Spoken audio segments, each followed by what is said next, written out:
Let's go now to Joe Brand. All right, well, thank you very much, Jim. Hey, Don, you mentioned it. It does not take much to get the Catholic schools going like the Mustang crew I got behind me. They've got hot dogs, they've got hard helmets. I've been trying to figure out the theme all night, but I just can't seem to shake it. That's high school kids for you. But really, there's going to be intensity no matter what sport you play, like you said. In fact, Providence Catholic's head coach, Nick Ichancio, said that these two teams could match up in a checkers match, and you'd still get a reaction like this. It's going to be hard to contain these guys all night long, and that's exactly what Nick Ichancio wants his team to do. You go back to last week's win, that's something they did so well. They stayed out of the penalty box. They contained their emotions. They have to do that again tonight, because once they get in their heads, it's tough to stay out of the box. You don't want to give St. Rita any more chances than they already do. So with that, we'll move to our keys to the game with a few things mentioned already, but number one, contain those emotions. Providence Catholic cannot let the anger lead to reckless penalties. They need to stay out of the box, and just like that helped them win game one. Also an aggressive defense. Head coach Nick Ichancio said that the work ethic wasn't there last week. The defensemen were just a little bit too passive. They can't give up loose pucks in the neutral zone.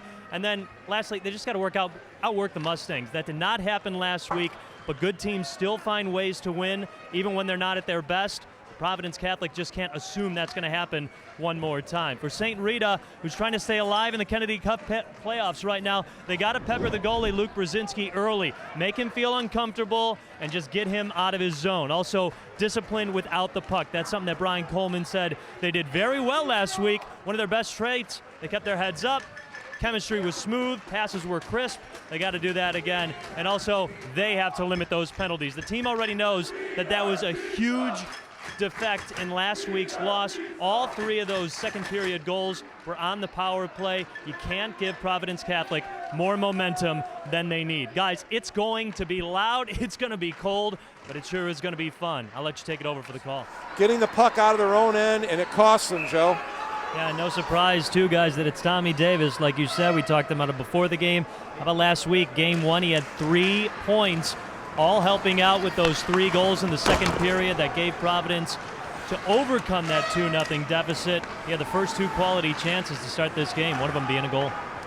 And Davis with his 3rd point of the night. Providence starting to roll, Joe.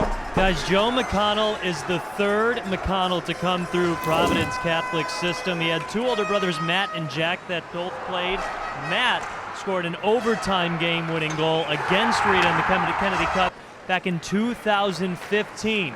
Apparently, Joe hates to be called the little brother. He's that competitive.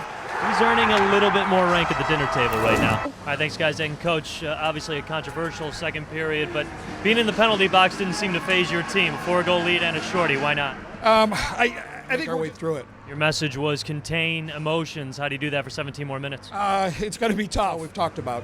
Coach, thanks a lot. Best of luck. Guys, 8 of the last 10 goals have been scored by Providence Catholic in this series. All right, thank you very much, Joe. And here with Tom Davis, who not only 2 goals tonight, not only 3 points tonight, but 6 points in this entire series as Providence Catholic sweeps St. Rita, winning today. So, Tom, what worked for this entire offense? Because it was really clicking. I would just say it just worked. Despite winning the first game, your head coach actually wanted a stronger work ethic from your team. As a player, how do you approach that? Just get to them in the next game. This game got pretty physical. A few of your players go down. If you don't have some players for the next game, how do you work around that as a team? I think that was the dagger for the game. Your coach talks about containing the emotions, high-level energy, game like this with fans on both sides. How do you do that? Just keep your head in the game. Ignore the fans. Play hockey. It's that simple.